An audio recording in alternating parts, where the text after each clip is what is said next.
right, good morning, everyone. I'm so excited to kick off today with a discussion on leadership and diversity. As MR mentioned, my name is Seema. I'm the Global Markets Reporter at CNBC. I'm pleased to say I'm joined by Arun Kumar, Chairman and CEO of KPMG India, Frank D'Souza, former CEO and Vice Chairman of Cognizant, and Raj Subramaniam, President and COO of FedEx. Gentlemen, thank you for joining us today. Great to be here. You are all leading figures in the corporate world, and you're from different industries as well, and have all been able to rise in the ranks and achieve success. So I'd love to kick off this discussion understanding, how you've been able to define success, and what are your top 2 qualities that you think have made you effective leaders today? I know there's many qualities, but let's break it down to 2.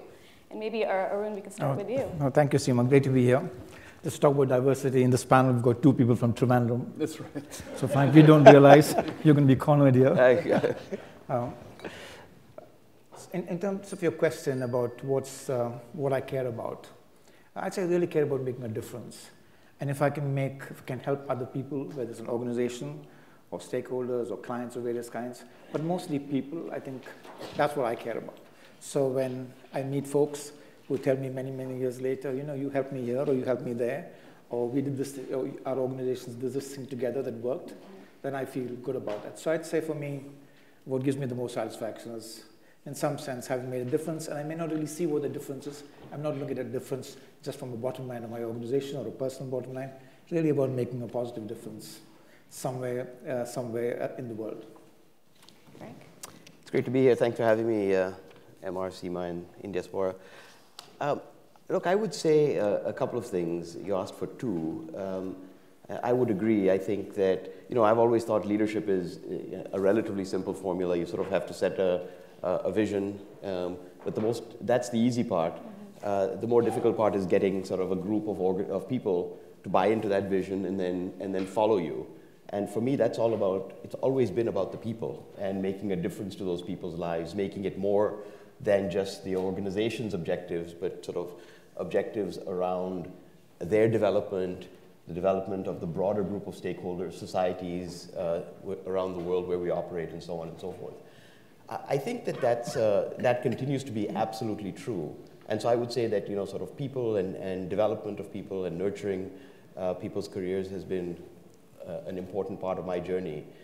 That's become, I think, particularly hard in today's world because things are moving so fast that I think the second most important leadership quality that everybody needs to focus on is this ability to sense and respond quickly. Things are moving so fast right now that if you don't sense and respond fast, you become irrelevant overnight, both as an individual but also as an organization. And so the sense and responding is all about sort of trying to figure out how you make sure that you are constantly kicking yourself out of your comfort zone and making sure that you try to be consciously aware of your blind spots as much as possible. So this ability to sense and respond, I think, is a really important concept in today's world as things are moving as fast as they are. Interesting. Raj? Well, let me just say a couple of things because first is the whole notion of leadership. I think way too often some of the leaders of whatever organization, doesn't matter, a team of 5, a team of 50, a team of 50,000, sometimes the role of the leader becomes, they think about getting input from everybody, and then the collective vision of that becomes the vision. I think then the leader is not doing exactly the job that he or she has put in place. The leader has to develop his or own vision and drive that organization. Now, right or wrong, if your judgment is wrong, then if you're more wrong than right, then you may not be a leader after a while. But it is the leader's job to really lay out the vision and strategy for that organization and then bring people to succeed. So that's one. The second is to build off of your point just now. It would be, I realized that, if you go back to Darwin and, the whole success is because of adaptation. And you have to adapt. And I think as Indians, who have actually moved away from India and now living in a different environment, we are in some sense, in a position to adapt to change because we have to do that from day one. And so why not take that to a whole another level and think about what it is. What is your core value? Stay true to your core, but make sure in this fast, dynamic world where things are changing so rapidly that you use your strength of adaptability for success. So I would say those 2 points. I actually, what you both said resonates quite a lot with me. One thing I feel is that in terms of sense and respond, often leadership is a question of managing opposites. So it's often a question of when are you patient and when are you impatient. So when you have to respond, if you don't respond at the right time, there are other times when you have to be patient. So I see a kind of judging when do you have patience and when do you have impatience. And sometimes I think of a sense of aggressive patience. So sometimes you want to make something happen, but you have to wait for the right moment. Picking your battles a little bit. And the timing of the battle. The other point is about empathy. I think you were talking about people. I don't think there can be successful leadership without empathy, which means the ability to listen. But at the same time, as you pointed out, you need to be willing to stand apart and disagree. So there are these tensions between listening and standing apart, being patient, being impatient, and being patient. One of the most provocative aspects of leadership is diversity today. It's a hot topic, whether you're reading the Wall Street Journal or watching TV. How would you say being Indian from Southeast Asia has played a defining role in your success today, Raj? Well, I think, it's a big topic today, but, my good friend Kashi is sitting back over there, he'll vouch for this. I was talking about diversity way back when I was running FedEx in Canada like 15 years ago. Because I always believe that diversity, and by the way, diversity in the most broadest sense, and it's ultimately the diversity of thought, generates the best business results. I mean, it's not, it's a good thing to do, but also it generates the best business results. Because, if you look around my table these days, it's like United Nations, and it's just I think the level and the quality of discussions that happen and the inputs that you get are so different when you have that, that environment. So I think, one of the things that we have in abundance is a global mindset. And, sometimes these days the word global citizen gets derided. I actually think that's the wrong thing. I mean, I think it's a great strength that we have. And it's because I'll tell you an example. We went to Africa with my team, and then I was listening to the observations of the folks who were with me about what they saw. And my observation was almost diametrically the opposite, or my takeaway. And it was just, I think, I think it's because you have a different feel that others don't have. I think that we have completely leveraged that. Disappointing to me that we're still having this conversation at some level, because we have a long way to go, don't get me wrong. But the premise that we are stronger when we are more diverse should no longer even be a topic of discussion anymore. Be common knowledge. Sorry? Be common knowledge. It should be common knowledge, but unfortunately it's not. Unfortunately it's not. At a micro level, as Raj was saying, I grew up in an incredibly diverse way. Every 3 years, my father was with the Indian Foreign Service. Every 3 years we were in a different country. My parents had this crazy idea that we should go to the local schools in every country around the world in which we lived. So they took us everywhere. We went to the local schools. If that meant learning a new language, we had to learn the new language. If that meant making new friends, we did that. And it was hell growing up doing that. But when I look back on it, that's fantastic. I would never change it, because it taught me a few things, right? It taught me how to change and how to adapt. But most importantly, it taught me how to recognize the strengths of people from all over the world. And you realize that at the end of the day, in many ways, we're more similar than we are different. But the strength of bringing people together from different parts of the world, from different points of view, from diversity from all perspectives, I think just makes us fundamentally stronger. And I would say, look, it was that diversity that made Cognizant the incredible institution that it is. I mean, we just did things that nobody thought were possible. If you look at our growth, if you look at the size of the company, and so on and so forth. And a big part of that was the diversity of the team that we put together. We just brought great people from different parts of the world together and got them working together in ways that others couldn't replicate. No, I totally agree with the points of view on the value of diversity. But I also want to say that the reality is that there is a lot of unconscious bias. Sure. While we technically, intellectually agree with the idea of diversity, I don't think it's fully absorbed because of unconscious bias. And the most classic example of unconscious bias is when my friend Nisha and I were in front of the House Foreign Affairs Committee, and we were talking to them about US-India relations, and seeing the color of our skin, a congressman felt that, well, they must be representing India. So if you haven't seen this, you should look in John Oliver, look for Nisha and Arun and John Oliver. You'll find it. It's hilarious, but it really is a story of unconscious bias. Unconscious bias for somebody who should have come prepared, understanding what the topic is, who the speakers are. So there is, in fact, I don't think we can wish away the fact that there is unconscious bias, and this applies not just in terms of nationality and ethnicity, but in so many other ways.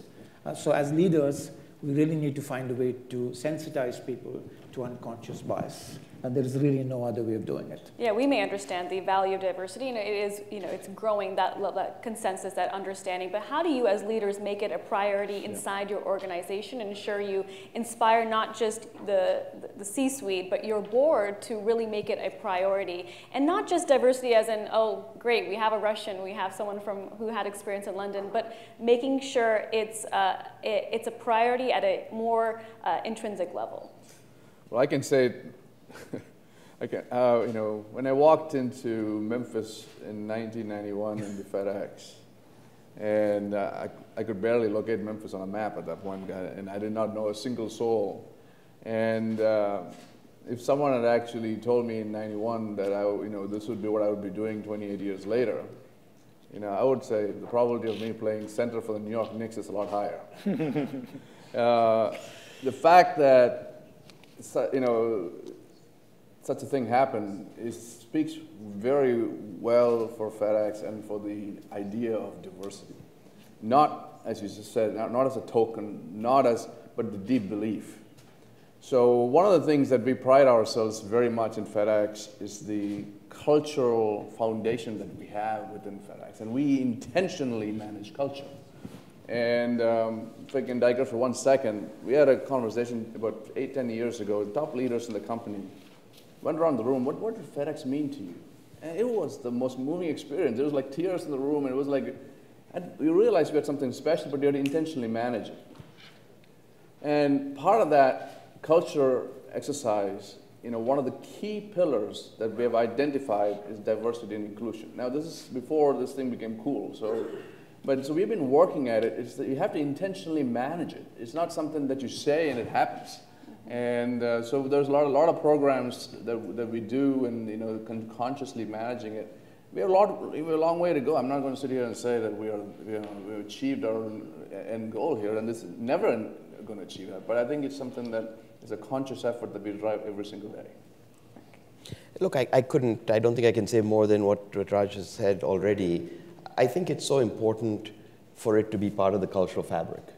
Once it's part of the cultural fabric, and you sort of have this understanding and awareness that we are stronger when we are more diverse at so many different levels, then I think, you set that tone from the top in a genuine way where you really believe that to be true, then it permeates the organization in the right way.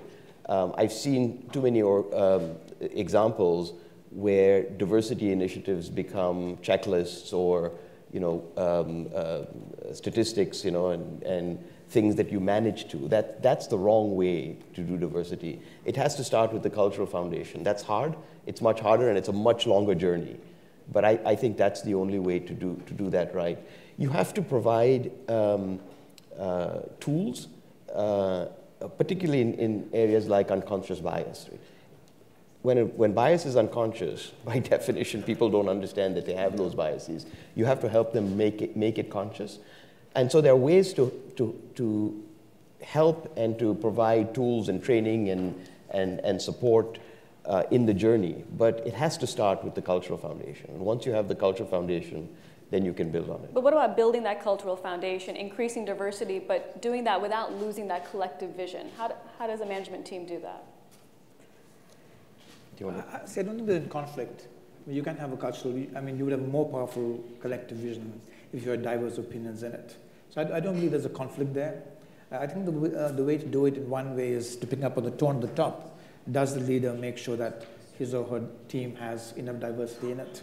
When you go into a room, do you observe that is the room diverse enough, or is it homogeneous? And what do you do about it? I think being conscious of those and taking the steps through promotions, hiring, etc., training, is what one would do in a large organization. India now is becoming much more topical, which is great as a journalist who covers it. But from Kashmir to geopolitics to US-India relations. Do you find that these topics are now becoming more topical inside your organizations, and you're being asked as corporate executives, well, what is your take on what's happening in the country that you came from? 100%. And, look, all of us have been involved in some form or fashion in driving the US-India relationship. Personally, I would say this.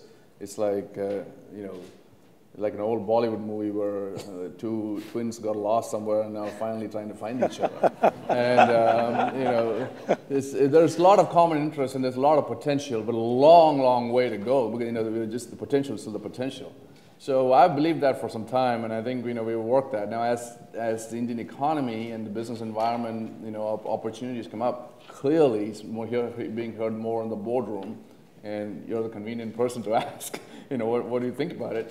And good news is I think we know a little bit more than what's going on. So actually, it's helpful, and the fact that India itself is a strong player in the global economy or getting stronger and more important, and the fact that we can provide a level of expertise that's deeper than the superficial, I think is very important. Has India become a bigger priority for FedEx? 100%. How so? Well, I think it's because just the fact that as a market, India has always we've been there for 30 years, and so we have as the Indian manufacturing base grows, as India export and import grows. We've been there, so we've been in operation for so long. We acquired 2 companies. We have thousands of employees, maybe 10, 15,000 now. I mean, so it's been a big business, and personally, I've done my share to improve our status in India. But now I think the potential is very large. As the U.S.-China trade dispute continues, one conversation that has been taking place is why can't India capture some of that business, especially as more U.S. companies, foreign companies move some of their operations out of China to other low-cost manufacturing hubs like Vietnam, Philippines. India slowly getting there. But what else needs to happen on the ground? You live in Bombay. To make India a bigger destination for these companies that are trying to manufacture all sorts of goods, from retail apparel to an iPhone? Well, one of the issues really is a cost issue. So in China, they had amazing infrastructure and logistics. Just the cost of infrastructure and logistics is very high in India. That needs to be changed. And the approach that the Indian government is taking is to look at clusters where you can overcome these constraints. So that's one area. The other area is how do you get companies to put their supply chains into India as part of their global strategy. I think increasingly global firms are looking at regional supply chains. So how do you plug in to the appropriate regional supply chain?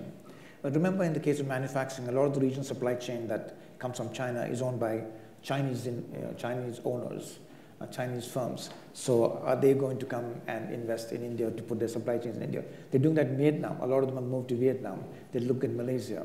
So there are these issues of how does India engage with those who actually run the supply chain on the one hand, second, the actual cost of infrastructure. Is that becoming a bigger line of business for KPMG, this idea that more U.S. companies are looking to set up operations inside India using the help of a large consulting firm to do that? Well, U.S. companies are in India in a very big way. So what we need to remember is that the U.S.-India economic relation is very strong. The trade has grown up by 50% over the last 5 years or so. It's on a good trajectory. So I don't think we should be misled by a lot of the talk. Now, can we grab this big reconfiguring of the Chinese supply chain? That's, we've got to see. Even the other countries haven't grabbed that much of it. So. Frank, what are your thoughts? I'm not from the manufacturing space, but from the tech space. Yeah. U.S. companies have been in India for a long time, either through firms like mine or directly in India. Clearly India, from the manufacturing standpoint, the issue is infrastructure and cost of infrastructure, if you can put it there.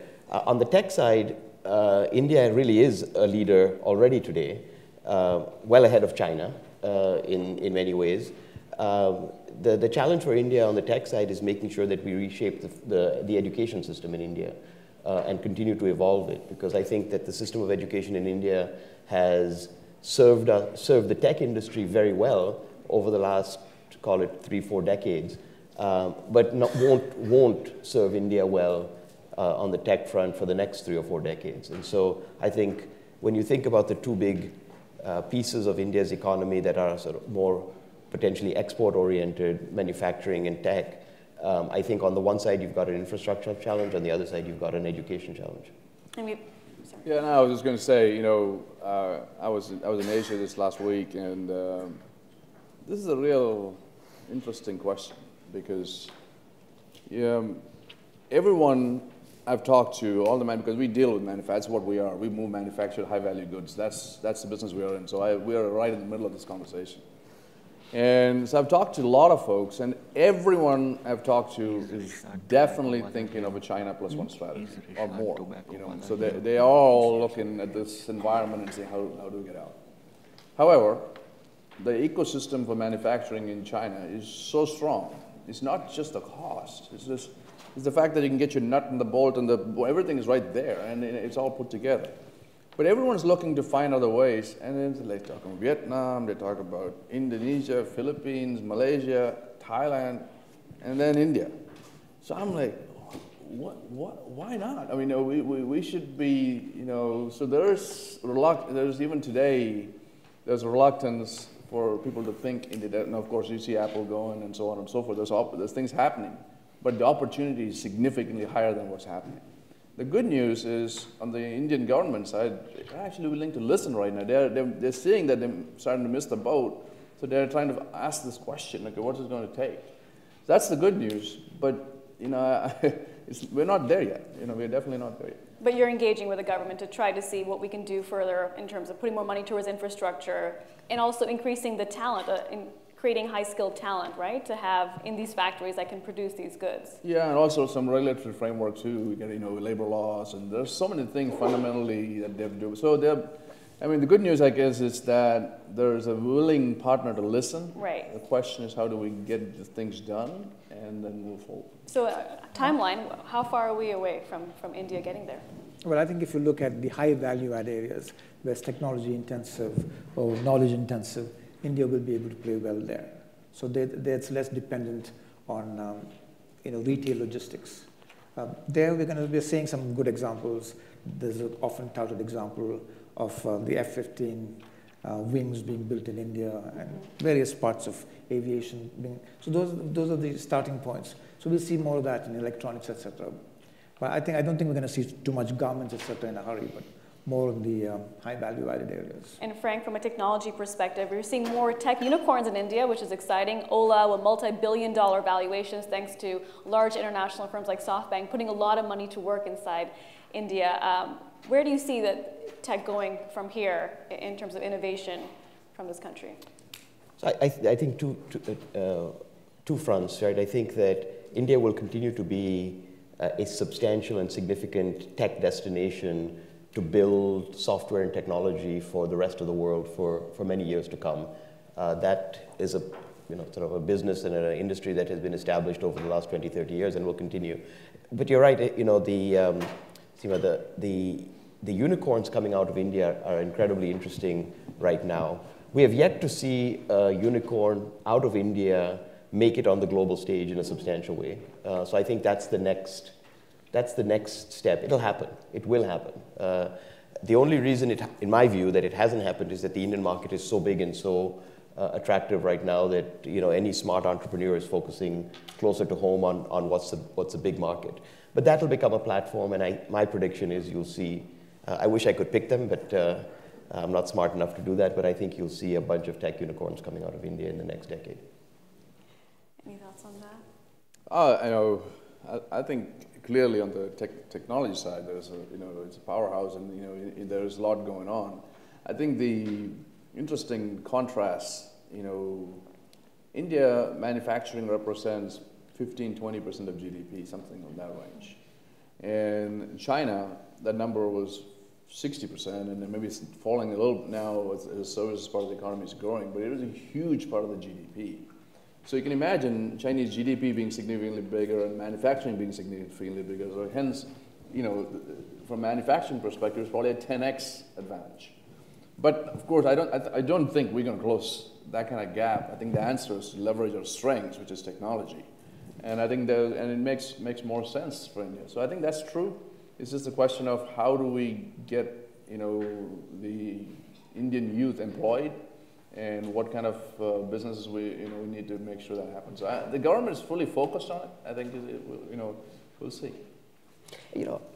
We spent a lot of time here talking about potentially all the things that we should solve in India.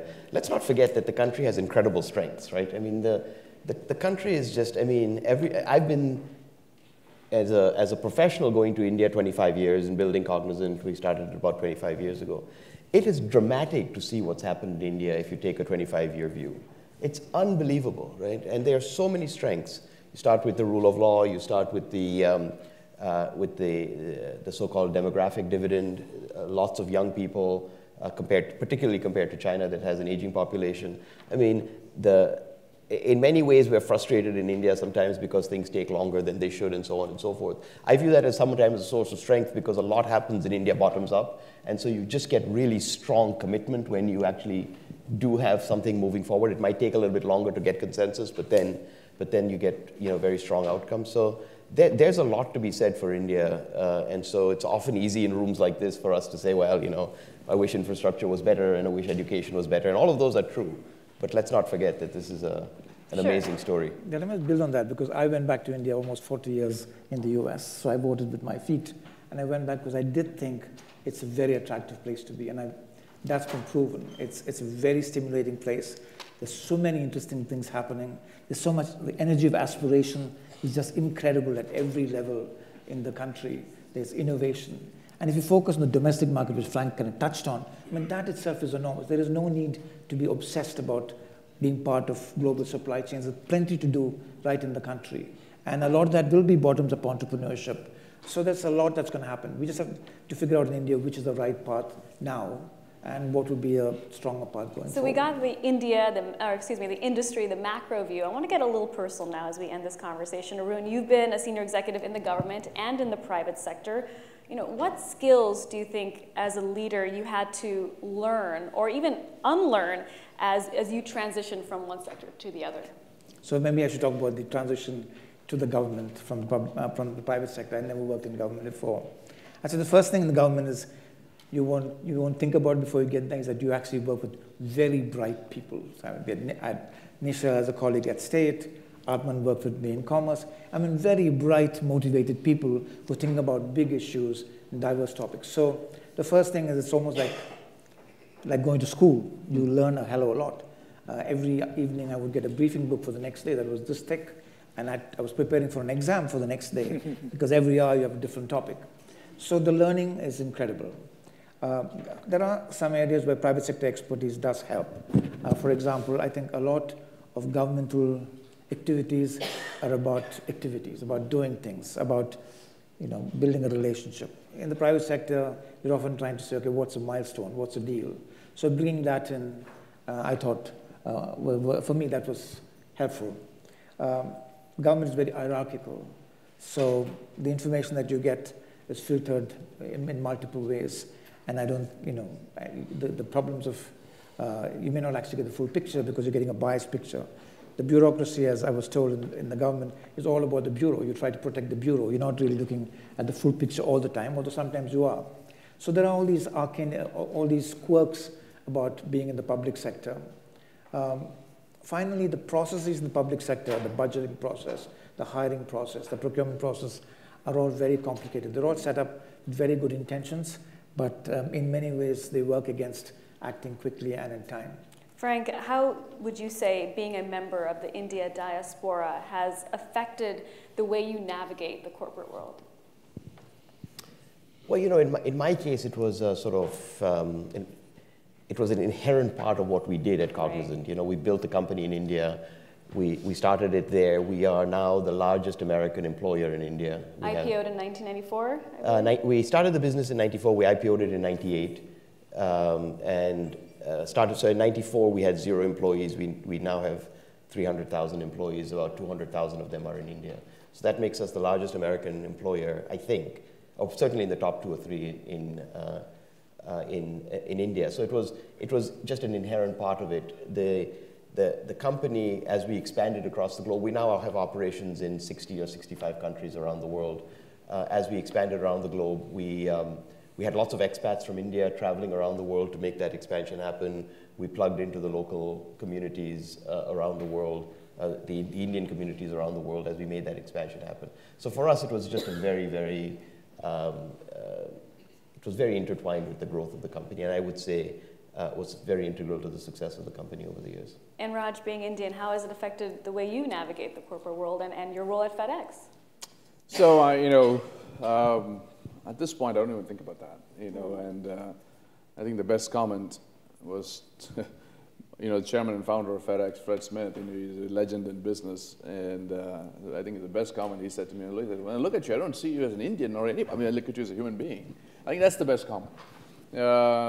So I think, but you have to understand sometimes, and sometimes now it doesn't hit me anymore. But initially, you're the only one looking like yourself in many rooms. Many environments inside the company, outside the company. If you actually stop to think about it and look around the room, you're the only one looking like yourself. Yeah. And does that make a difference? Maybe, sometimes it's the unconscious bias that Arun talked about. But, at the end of the day, you put points on the board and you treat people with respect and everything falls in place. Today, I go all over Memphis, doesn't matter, we have 30,000 employees just in Memphis. And, it's just, I don't think it becomes, it's a factor anymore. But perhaps it was in the beginning, and maybe not inside the FedEx walls, even going outside. But it's something that we have to deal with on a regular basis. But at the end of the day, as you work through the issues and actually you deliver results and you take care of people and you actually act like a human being, things sort itself out.